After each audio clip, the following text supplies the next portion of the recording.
In nature, zombies are not fiction. For some insects, they are biology.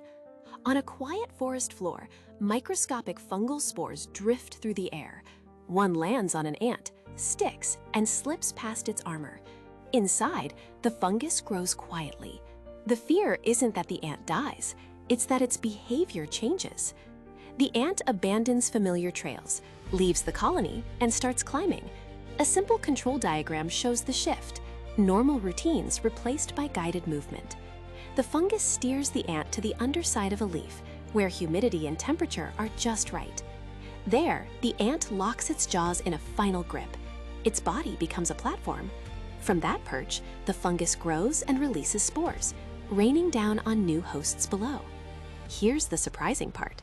Some zombie fungi are highly specialized, tuned to just one insect species, like a lock made for a single key.